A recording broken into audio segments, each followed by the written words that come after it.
Welcome to the Self-Storage Show, where I have conversations with my industry friends, talk with owners and vendors, and share tales about my management company, 3 Mile Storage. Let's go. Hey everyone, so I just finished putting together this new book, 3 Mile Storage Management, 3 Zones of Excellence. This is our framework for success in self-storage. Want a free copy? Okay, here's the deal. Book a strategy session with me. Together we're going to walk your business through the 3 Zones of Excellence framework. And I've done countless sessions like these over the years with many self-storage owners. I guarantee you that together, we're going to reveal some ways to increase your leads, rentals, and revenue. So go to 3milestorage.com and book your time today. Cool. Looks like we're live. But this is a total impromptu. Nothing really planned. Wanted to jump on and actually kind of testing out something here for StreamYard that I use for doing these kind of streams. Anyway, I'll jump into it here. I figured we'll do like a little YouTube video here today.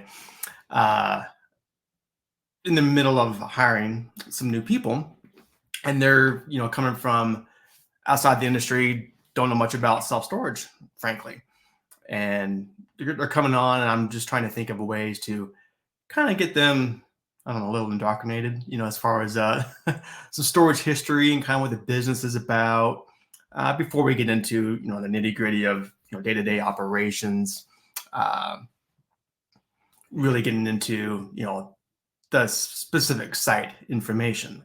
So I was like, I'll look on YouTube and see if we can find some good general videos out there that talk about the storage business. And 1 second, I'm going to jump into that here as people are jumping on. I want to test something out and make sure that we are live, because I am testing out something different on here. Yep, we're good. Okay. You never know.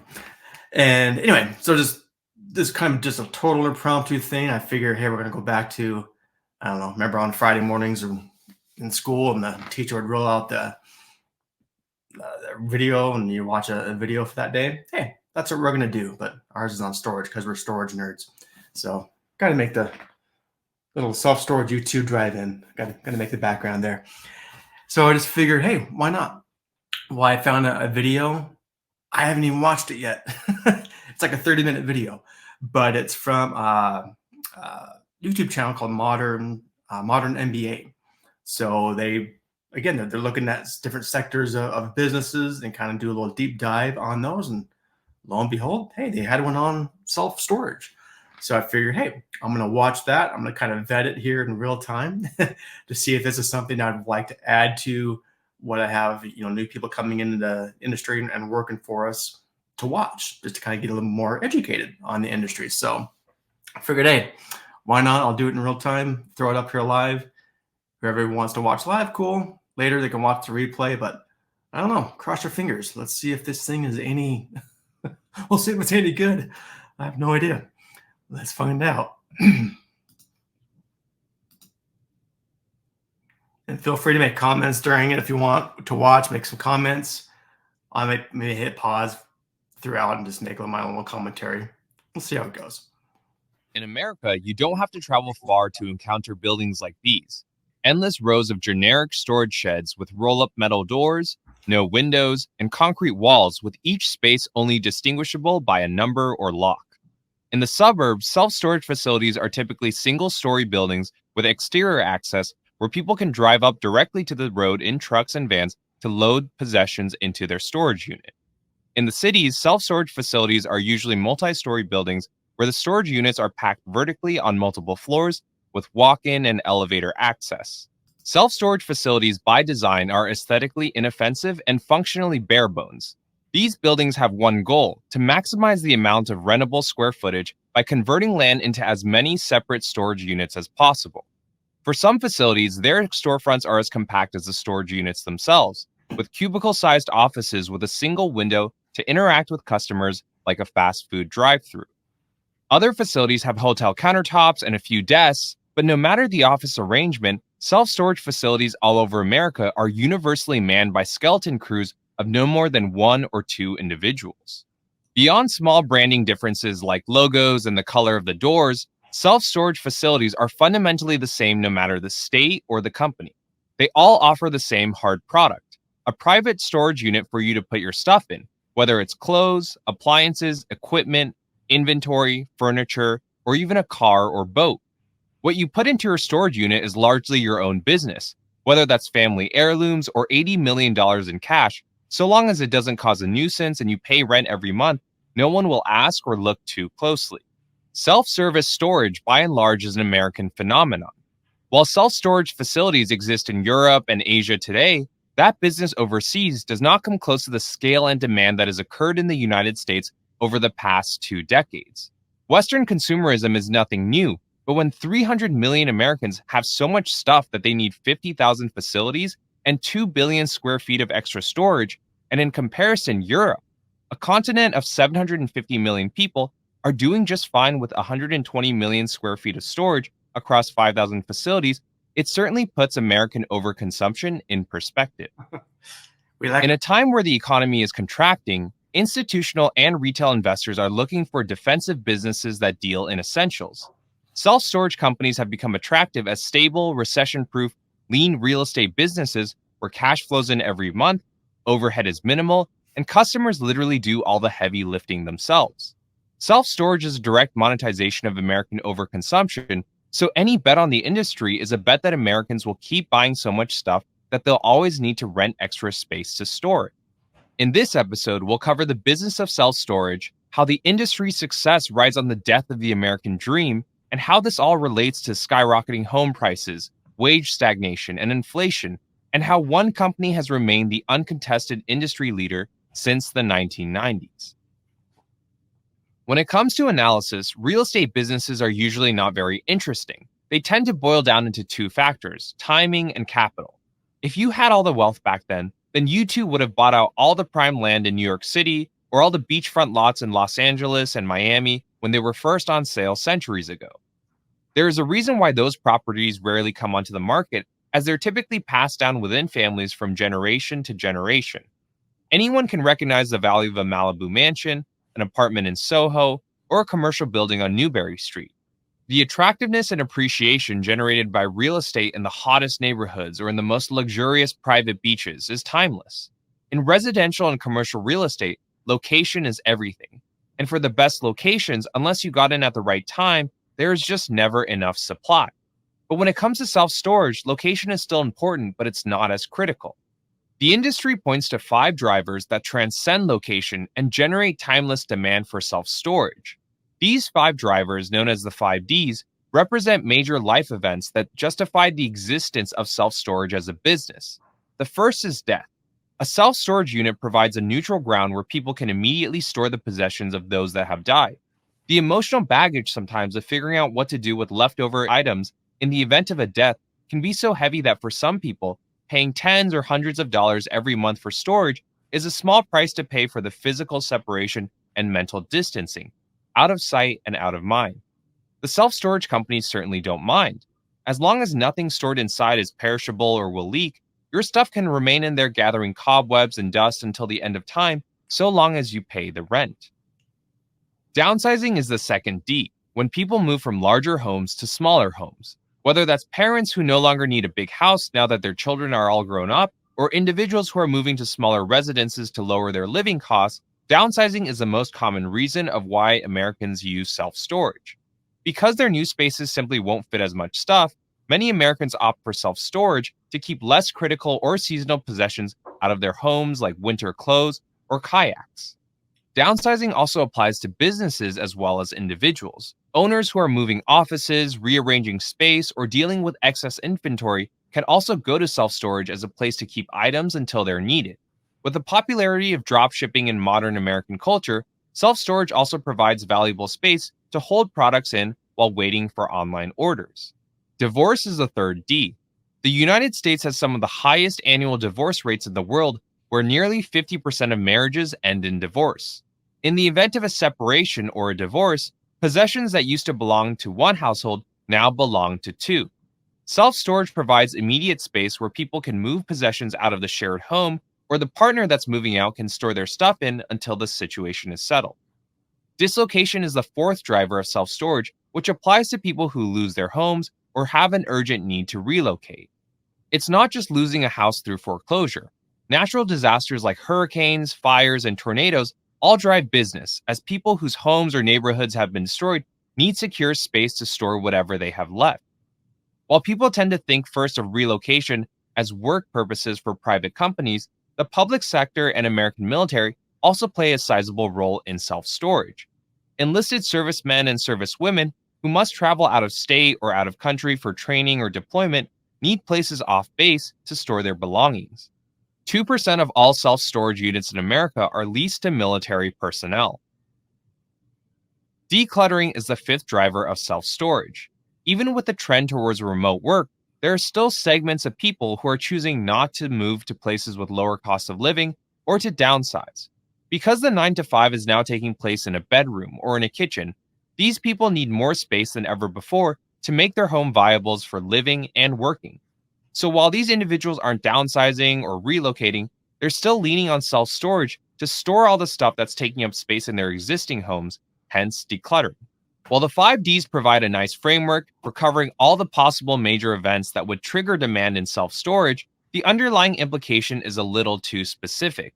The 5Ds almost suggest that all self storage businesses have to do is to feed on tragedy, to run ads targeting divorced couples, people who are about to croak, and displaced families. While these negative life events certainly boost business, there are broader strokes and bigger tailwinds that explain why self storage has become so essential in American society beyond the obvious low-hanging reason of overconsumption. Since 1965, home prices have risen exponentially faster than income, making home ownership unattainable for most Americans. Individuals and families who must build up their wealth typically opt for urban apartments and condos, which are smaller but more affordable than suburban single-family homes and have closer proximity to employers. These days, 83% of Americans live in urban areas. Compare that to the 1950s, where only 21% of Americans lived in urban areas. The overwhelming majority of Americans back then resided in suburban homes where space is plentiful with garages and backyards. The American dream says to work in cities, to rent simple apartments to accumulate wealth, and then upon marriage and childbirth, settle down in the suburbs by buying a single-family home complete with a white picket fence, lush green lawn, and a golden retriever. But long before COVID and this current recession, there were clear signs that the American dream was unrealistic and unfeasible. With skyrocketing home prices, wage stagnation, income that wasn't even keeping up with inflation, and the rigid clustering of industries to specific metropolitan areas, like tech to San Francisco, music and entertainment to Los Angeles, finance to New York City, politics to DC, and consulting to Boston. Between 2018 and 2019, even when the economy was strong, the US Census reported that fewer than 10% of Americans moved to a new place, which was the lowest domestic mobility recorded in the country since the 1940s. Americans before COVID were clearly reluctant to move or simply could not afford the spacious suburban single-family home vision that they had been sold in the American dream. Many Americans were stuck in their existing urban apartments like golden handcuffs. They were incentivized to remain close to their employers and industries in the city to maintain income that may have been above average, but was never high enough to actually still afford a home.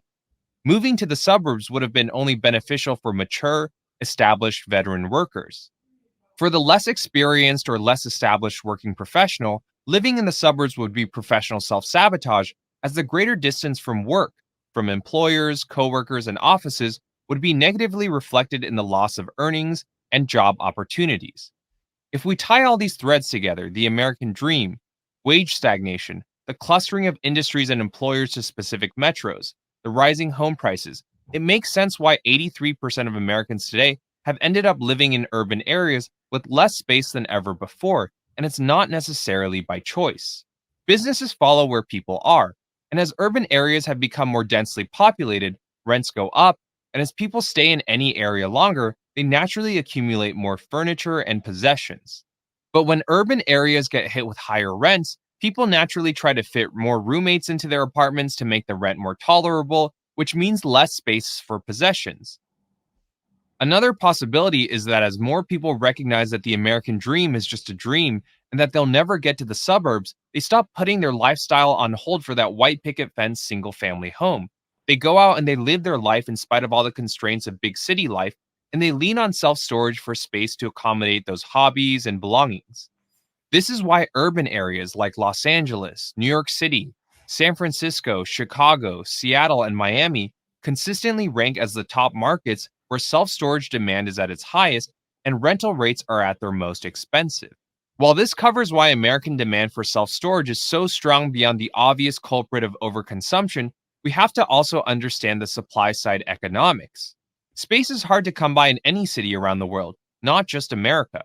But self storage in America is a uniquely attractive business to developers, operators, and investors, which is why these facilities continue to pop up around the nation all the time. From a construction standpoint, building a self storage facility is relatively cheap, fast, and straightforward. Self storage facilities are pull businesses, meaning customers come to you and they're willing to travel longer distances for more space. Location is not as important as proximity. Land in the prime areas of any city commands top dollar, but land in the outskirts of a city is a lot less expensive. One rule of thumb in the self storage industry is to target lots of land within a 3 to 5 mile radius of every major city. The land outside and around a city is often cheap and widely available because it has few good uses. With the death of retail, no one is about to drop hundreds of millions of dollars to build shopping centers, especially in underdeveloped areas without anchor tenants. Building office space would have poor ROI as the quality, high paying employers would want to be as close to the city center as possible, where foot traffic is high and employees can easily commute to. From a material standpoint, self storage facilities can't get any simpler. They're plain metal buildings with concrete floors, there's no carpet, no insulation, no windows, no hardwood, no tiles, no appliances, no kitchen, and barely any plumbing. Because of how simple these properties are, the average construction cost for self storage ranges from $35 to $100 per square foot for a single story building. For multi story buildings, construction costs can go as high as $50 to $200 per square foot. In comparison, the average construction cost for an apartment building starts at $200 to $800 per square foot in America and involves bathrooms, bedrooms, toilets, insulation, electrical, HVAC, windows, countertops, stairs, elevators, fire escapes, and so on. These costs don't even include the permits, lobbying, and the various approvals you need at this county, city, and state level to get such a project moving. Construction costs for American housing can easily skyrocket beyond these projected costs as projects regularly go through administrative delays, legal hurdles, and local resistance from not in my backyard advocates. While apartments and office spaces are also often custom designed, self-storage units are generally standardized in material and dimensions. Simple boxes that are 8 feet tall with a single corrugated steel roll-up door and tilt-up concrete with fluorescent white lighting. At most, a self-storage facility will offer electronic gates for 24/7 access, greater general security with the inclusion of wired cameras, and an option for climate control units. From an operational standpoint, self-storage facilities are a dream for business owners. Compared to residential or commercial real estate, where expertise is critical and someone must be on call when tenants call in about clogged toilets, leaky faucets, and lights that won't turn on, self-storage facilities have little to worry about. Tenants come in to rent a unit, they load it up with their stuff, then they come back every now and then to add more or to take out. Tenants bring their own lock and key, so owners have no direct responsibility for each unit's security. When tenants move out, they empty the unit.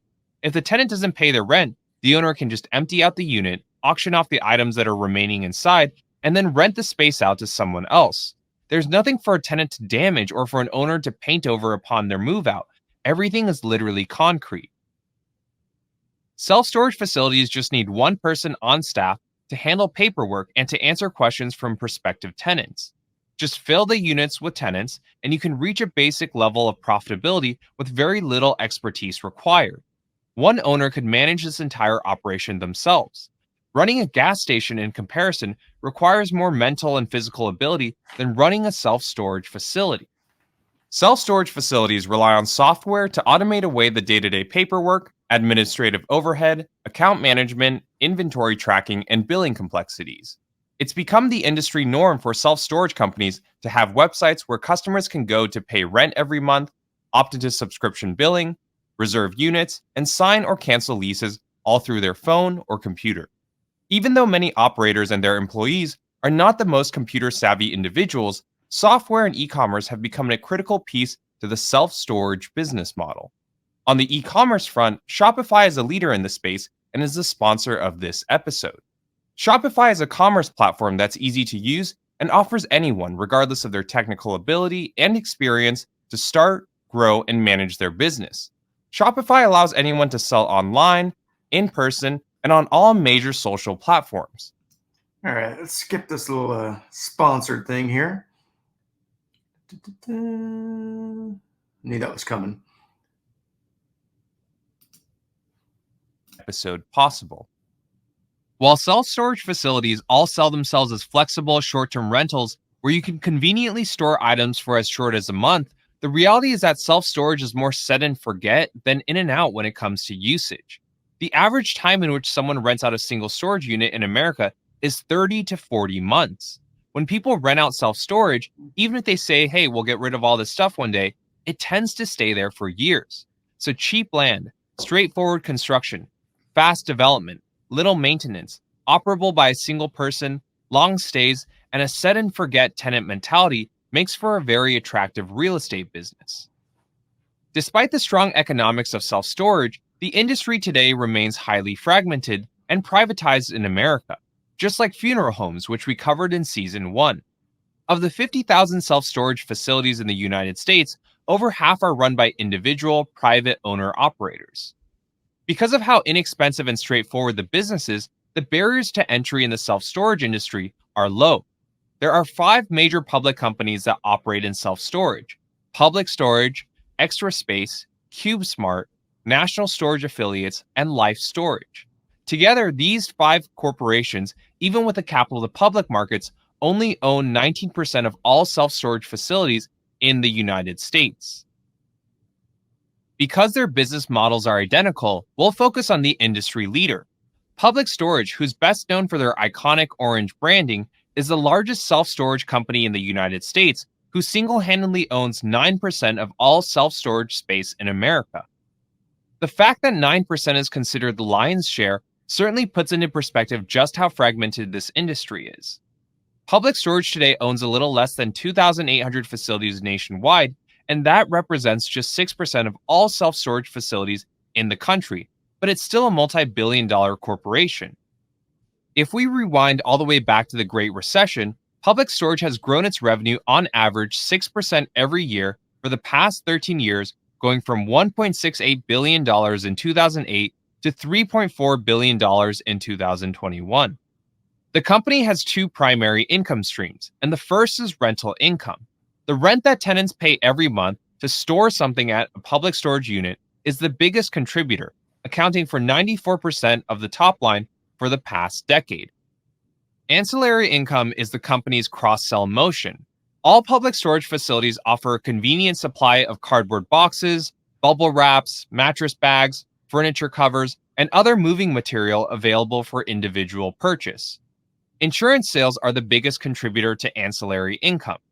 Through its Orange Door program, tenants of Public Storage can purchase insurance to protect their belongings that are stored at Public Storage facilities from flood, fire, smoke, hail, lightning, vandalism, vermin, fungus, and even burglary as a monthly premium on top of their rent.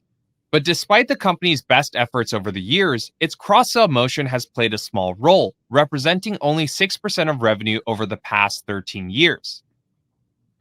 When we look at Public Storage's net operating income of its self-storage facility, so removing insurance and merchandise sales, just pure rental income, we can see the uniquely high margins of this real estate business.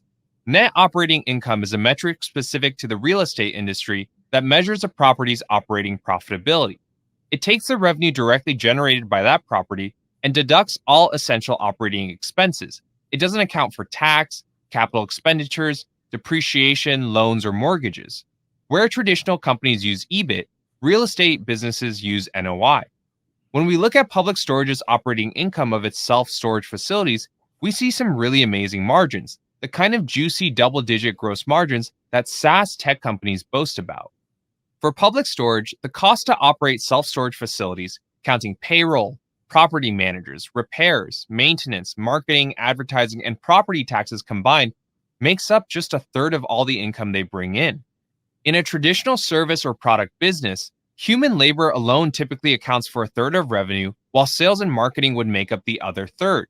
Even through the Great Recession in 2008, total direct operating costs for self storage facilities have never surpassed 33% of revenue for public storage. This achievement is even more remarkable when we add expansion into the equation. Public storage has expanded 40% from 2008 to 2021, going from 2,000 facilities nationwide to nearing 3,000 facilities, opening on average 62 new locations every year. When we contextualize this expansion with overall revenue over the same time frame, the numbers get interesting. In 2008, a single public storage facility would generate on average $840,000 in annual income. So that's including rental and ancillary. Fast forward to 2021, a public storage facility these days grosses $1.23 million every year, so 38% more money than what it earned 13 years ago. This seems like an achievement in itself, but when we check inflation and see how much a dollar was worth back in 2008 and how much a dollar is worth today, we can see that revenue growth is actually exactly in line with inflation. A dollar in 2008 is worth $1.38 today, so public storage overall isn't actually making exceptional returns or charging above market rent, as there's simply too much competition. A 9% market share by square footage and a 6% market share by facility count is simply not enough to command pricing power.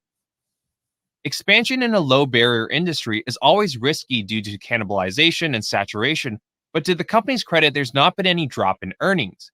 Accounting for inflation, each public storage location grosses the same amount of money today as it did in 2008, which is still an achievement when they've added 40% more facilities over the same time frame. While public storage can't raise prices, it can control costs. In 2008, the direct operating expenses to run 2,000 facilities came to $500 million. On an annual per building basis, that means that a single public facility back in 2008 cost $260,000 to operate. In 2021, the cost to run roughly 2,800 facilities combined is $850 million. A public storage facility in 2021 costs $310,000 a year to operate, so that's only 20% more than what it cost in 2008 and well below inflation. That same year, public storage's direct operating costs dropped to a record low of 27% of revenue. So the company has found ways to use less money through automation to run its growing number of facilities. 50% of customers in 2021 opted for public storage's online e-rental system over an in-person appointment at the facility to reserve their units and to execute a rental agreement. This enabled the company to quote-unquote fully digitize its processes and shift on-site staffing to be based on customer demand rather than traditional 9-to-5 shifts. The company has also rolled out touchscreen kiosks so customers can manage their accounts themselves at the facility and jump directly into a video call with a remote support agent if they have questions. Public storage has essentially found ways to remove the last human from the skeleton crew. When we break down direct operating expenses, we get an even clearer picture of just how lean the self-storage business truly is. The biggest expense is not payroll or repairs or advertising, it's property taxes. Property taxes alone accounted for 45% of the company's annual operating expenses in 2021 and cost more than labor, repairs, and marketing combined. Perhaps this shouldn't be so surprising given how high property taxes are in states like California, Texas, Illinois, New York, and Florida. Of the 2,800 public storage facilities in the United States, around 50% of their facilities are in one of these 5 states. 15% are in California, 11% are in Florida, 15% are in Texas, and 5% are in Illinois. A single public storage facility paid on average $117,000 in property taxes in 2021. It's not hard to see why American municipalities would welcome development of self-storage facilities. As buildings, they're inoffensive, they don't generate noise, pollution, or trash, and they're built on land that was for the most part languishing. To pocket $100,000 every year in property tax off an eyesore is a better return for the state than nothing at all. To recap, a public storage facility today grosses on average $1.2 million a year with $310,000 of direct operating expenses. Of that $310,000, roughly $117,000 goes towards property taxes. $50,000 goes towards the hourly wage of on-site property managers who serve as boots on the ground. $50,000 in a year is not a lot of money. In fact, this sounds more like the income of 2 or 3 part-time hourly workers rather than one full-time employee. Regardless, this demonstrates just how few people are needed to run the day-by-day of a self-storage facility. $23,000 is spent every year on repairs, and $17,000 goes towards advertising. So each facility nets over $950,000 in net operating income. It's worth keeping in mind that these are the earnings for stabilized facilities, meaning that these are mature locations that Public Storage has operated for at least 3 years. 80% of public storage facilities today fall under the stabilized mature bucket, while the remaining 20% are either new acquisitions or fresh constructions that are considered too immature to be quote-unquote stabilized. Public storage boasts an industry-leading nationwide occupancy rate of 96% in 2021, and even during the Great Recession was able to find tenants to fill vacant units. The self-storage industry uses a metric called RevPAF, or revenue per available square feet. As the total rental revenue divided by the total rentable square feet in all facilities, RevPAF abstracts away occupancy volatility along with any natural differences in pricing from city to city and state to state. Renting a storage unit in Los Angeles or New York is always going to be more expensive than renting a unit in Texas. RevPAF serves as a measure for how much actual money you're able to squeeze out of all the self-storage space that you own.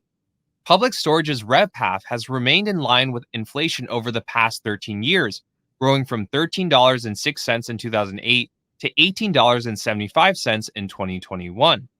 Public Storage's top 5 highest grossing markets are, in order, Los Angeles, San Francisco, New York, Miami, and Seattle. All 5 of these cities boast occupancy rates of over 95%. Los Angeles is the company's most lucrative market and grosses $417 million every year off of 213 facilities. That means a single public storage facility in the City of Angels makes $1.9 million every year. People in Los Angeles spend $27.43 per square foot to store their stuff, which is nearly $10 more than the national average. San Francisco is the next highest grossing market. In the land of tech and venture capital, Public Storage generates $224 million a year across 130 facilities. On a per building basis, the earnings are not as high as it is in LA, with each facility in San Francisco grossing $1.2 million every year. New York is next with an annual revenue of $174 million across 90 facilities, with each facility grossing $1.9 million every year. On a per square foot basis, New Yorkers pay a little less on average than people in San Francisco and in Los Angeles. Miami is 4th on the list with $130 million a year from 83 facilities. A Public Storage in Miami pulls in $1.6 million a year, with Floridians shelling out $22.41 per square foot. Seattle rounds out the top 5 list with $127 million from 87 facilities, with each Public Storage location pulling $1.5 million a year off $21.53 a square foot.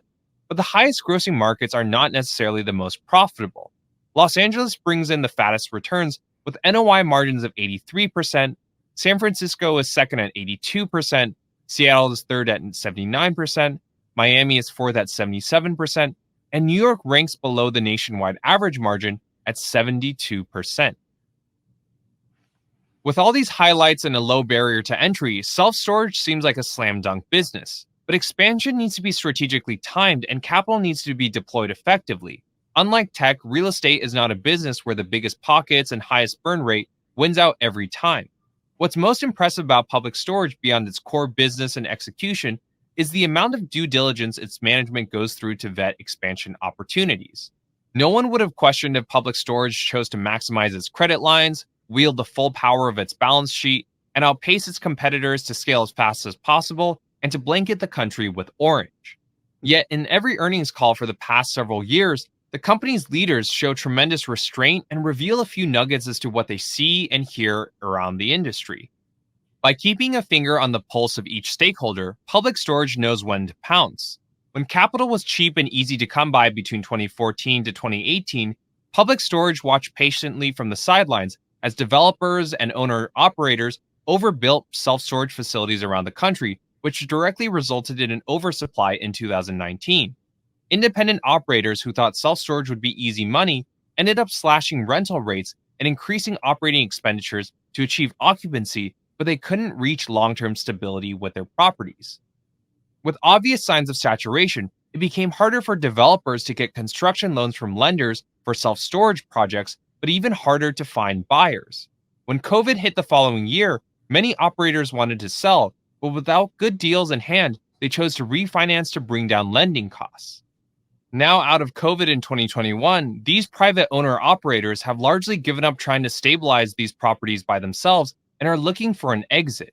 And this is when Public Storage pounced, dropping $5 billion over the span of a single year to snatch up 230 facilities around the country for an average cost per square foot of $234. In comparison, building from the ground up is a 3 to 5 year endeavor that historically cost $130 a square foot. Historical acquisitions, on the other hand, cost $160 a square foot, but these were usually deals of underperforming properties. It wasn't so much that Public Storage got a bargain deal in 2021 with its $5 billion M&A spree, but rather that the company was prepared to act so quickly upon the market change. Business is about being in the information flow and using that to be 2 steps ahead of others. In the world of self-storage, there are few that come close to the level of excellence that Public Storage shows.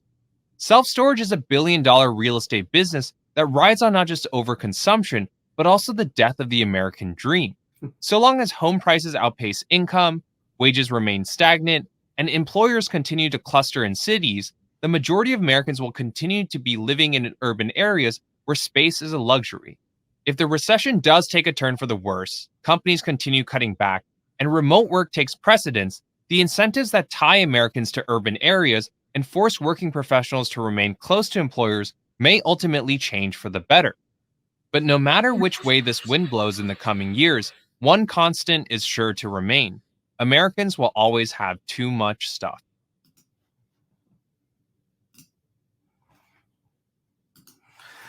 All right. Well, I was kind of half of it was kind of a promo video for Public Storage, but again, that was a very well polished educational piece on the self-storage business, kind of the history, where we're at, how things are growing. So I thought in that aspect it was very well done. Again, that was my first time watching that, and again, my motivation was to have some pieces when I'm bringing new people into the business, to have them watch, just kind of get educated when they're coming from square one and don't know anything about storage. So I think I'll add that to my piece. I have them to watch, because I think it's just a great way to get educated fairly quick and to get moved on. And then you can start talking about the specifics at a site level. But I think it's very important to have a good 10,000 foot view on the self-storage industry. So I got something out of that. That was probably one of the better, like I said, better polished videos that I've seen out there. So good job to that company. And I'm glad it was out there for me to be able to utilize, and I'll publish it out there as well. So, and again, that was from, what are they called? Modern MBA. So it's kind of a cool channel to look at that and look at other industries, the way they've done their videos. It's very well done. Anyway, that's long enough for today. Again, this was just kind of a impromptu YouTube drive-in theater video. Hope you got something out of that, and I will see you guys next time. Take care. Before we wrap up, just a quick reminder. If you want to level up your storage game, visit theselfstorageshow.com. Grab some high-value freebies, check out top vendor spotlights, and stay in the loop with our newsletter. Do you want to chat about becoming a client with 3 Mile Storage Management? All the info's there. Plus, if you've got a story to share, we're listening. Everything you need is at theselfstorageshow.com.